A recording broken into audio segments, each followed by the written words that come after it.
Drew Titan Bronx on deck. Shout out to the mighty LDBC. It's fight week.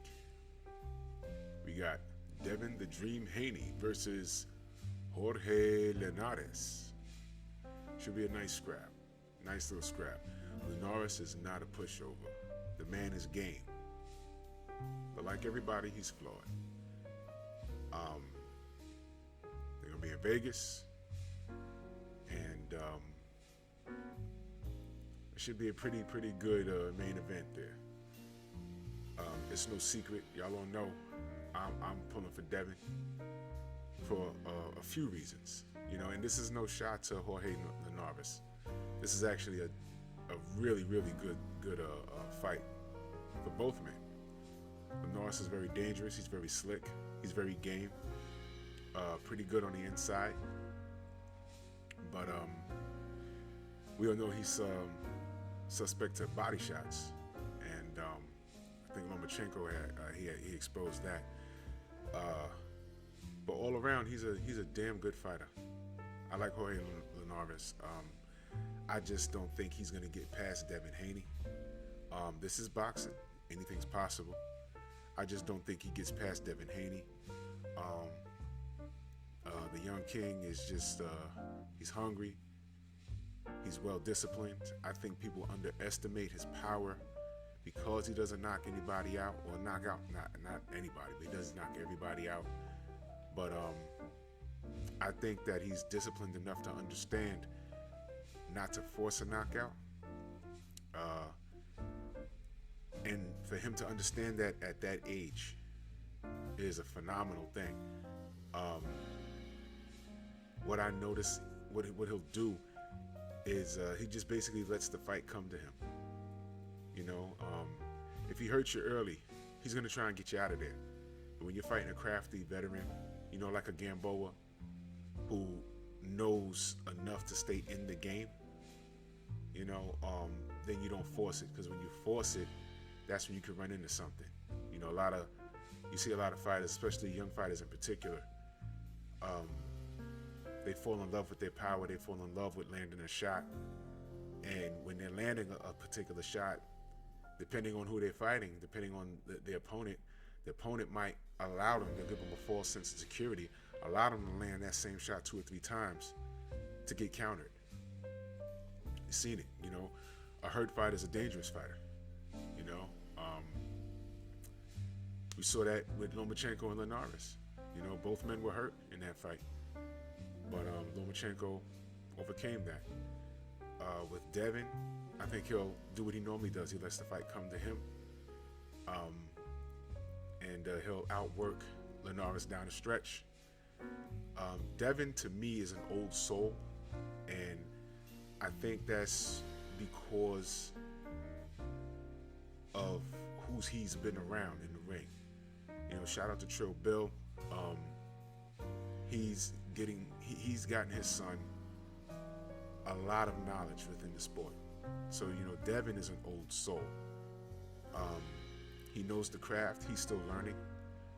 And he's a very dangerous fighter, which is why a couple of guys in particular avoided him. And I'm going to get to that in a second. I'm going to pick Devin to win. One-sided unanimous decision. If there is a stoppage, he'll stop Jorge between 10 and 12. But I'm going to pick Devin to win a one-sided UD. I think Linares is crafty enough to, you know, avoid getting the mitts put on him to the point where he gets stopped. You know, but I think Devin is crafty enough to understand what's going on in the ring. We've seen it. Like I said, he's an old soul in the ring. He's a young man, but he has a boxing mind of like a 38-year-old. I see it.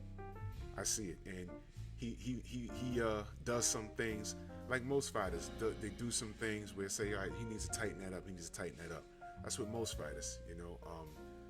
But I pick him to win, and I want him to win.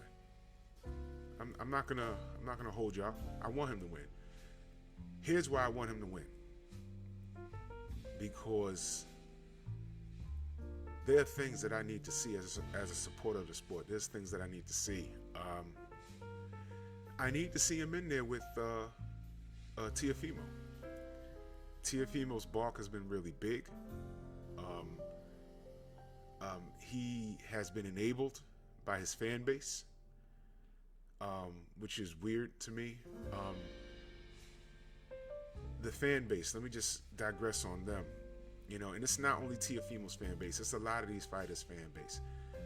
I come from an era where if I supported a guy, supported a fighter, male or female, if I supported a fighter, I wanted that fighter to leave no doubt that he or she was the man in whatever sport it was, that in their respective division, whatever it was. Undisputed. That's the era I came up in. I wanted all the people that I watched, I wanted them to leave no doubt. So we got two things going on here. We got fighters that don't care about that. And they have these fans that support that. And that's a recipe for disaster. I've never liked it. It's ugly. And it's the sport has declined for it. Although there's a lot of money floating around in boxing, the sport has declined because of it. And I for one find it disgusting. I don't like it. You see Teofimo talking about Devin can't run, you can't hide for long, I'm coming for you. Teo, come on, man. Stop this. This Saturday, it should be you versus Devin. But I'll give you a quick review for all the unconditional Teofimo supporters. I'm going to give it to you in the simplest terms. There was a belt called the WBC belt. Okay? A man held it by the name of Vasyl Lomachenko. All right? Devin Haney was in line to fight Vasyl Lomachenko. All right? Y'all following me so far? I'm talking to the Teofimo Lopez fans. All right? Listen. Devin Haney was supposed to fight Teofimo Lopez. All right? I'm sorry. Devin Haney was supposed to fight Vasyl Lomachenko. I'll give you the short version, the accelerated version, okay? What had happened was Vasyl Lomachenko requested something called the franchise status. Why they make the franchise status an actual belt to hold on to, who knows? To me, and I told Mauricio Suleiman, well, I didn't tell him. Someone else asked him, why didn't they just make it like a trophy or something? No, they made it an actual belt. So Vasyl Lomachenko requested the franchise status, in which he was granted. He was granted the franchise status. Then he vacated the real WBC belt. He vacated it, in which it was given to Devin Haney. And I'm giving you the short version because there were some things that happened in between that. Devin Haney gets an email saying, hey, congratulations. You are now the WBC champion. Wow. The WBC franchise status was not transferable when it first came out.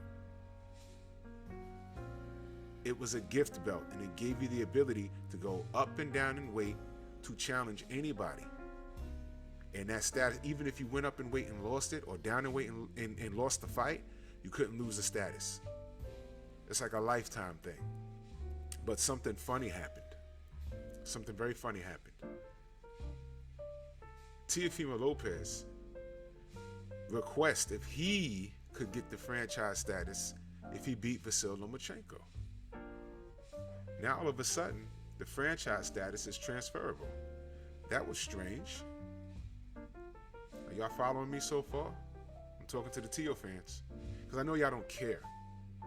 But I'm just making sure that this is on record, because everything I'm telling you is truthful. All right? So after that, he gets in the ring. Teo beats him. Something that I said Tio was going to do. Something that I said Devin Haney could do. So he beats Vasyl Lomachenko. He becomes a franchise status. I got happy because I just knew we were going to get an undisputed bout. Teofimo got these belts over here. Devin Haney has the last piece of the puzzle. Collision course. And what does Teofimo do? Y'all know what he did. He said, nope, I am the undisputed champion. Well, you see, the problem there, Teofimo, is that there's a dispute. You don't have the real WBC belt. Now, I know Mauricio Suleiman, he played some games and did some things, and the way it can be interpreted by the way of some weird rule that he is undisputed. No, he's not. I don't care what anyone says, he's not. Even though the fighters had to tell Teofimo, you're not undisputed, man. Stop it. If you got that there, what does Devin Haney got? And their only defense for Devin? Aha, you're the email champion. Really? Let's not forget how he got that belt. Vasyl Lomachenko wanted no smoke with Devin Haney. All right? And let's be honest, he vacated that belt and gave it to Devin and chose to fight Tio because he thought Tio was an easier task, and he was still wrong. I mean, never mind the fact that he turned it up in the second half of the fight. Never mind that. Never mind the fact that he made excuses after he lost, and no one, old media doesn't want to say anything about Lomachenko making excuses that he lost the rigged judges and he really wanted to fight, and they don't want to talk about that. But that's another video. But Tio, you need to handle your business with Kambosos. Don't mess around and lose. All right? Don't mess around and lose. Get Kambosos out of there any which way you can. Because I want to see if you're a man of your word. That's all. I want undisputed, a real undisputed. Get that franchise status out of here. It's confusing. It doesn't need to be here. It's disgusting. This era of boxing has become insanely atrocious. We have fans justifying their favorite fighter not fighting their immediate competition in the same division. We're in an era where active fighters are put in dream matches. Why is Canelo Alvarez versus Jamal Charlo a dream match? What? Why should Devin Haney and Teofimo Lopez be a dream match? You got to understand, the reason why I'm so hard on Teofimo Lopez, pause, is because I hold him to a high standard. I just said, I thought he was going to beat Lomachenko, and I was right. But you lost me when you start playing these games. Now I understand selling yourself. All right, you stuck at the Bob Arum and you got your bag at Triller. Good move, but good luck with that, because you're not out the woods yet with Bob Arum, and good luck with that. And I'm not saying that to be a jerk. I'm saying really good luck with that, because now you're on the hit list. Now you're on the radar. I wish you well with that. But while you're at it, take care of your business with Kambosos and get in the ring with Devin Haney, because I firmly believe he's going to beat Linares. Now, this is boxing. Anything can happen. But I firmly believe he's going to beat Linares. I'm picking Devin Haney. I want Haney to win. Tio, I would like to see you win. And I want to see if you keep your word. So it's fight week. I got Devin. 12-round unanimous decision. But if there is a stoppage, he'll be stopping Linares between 10 and 12. So, Drew Titan Bronx on deck. Shout out to the mighty LDBC. Let's get it.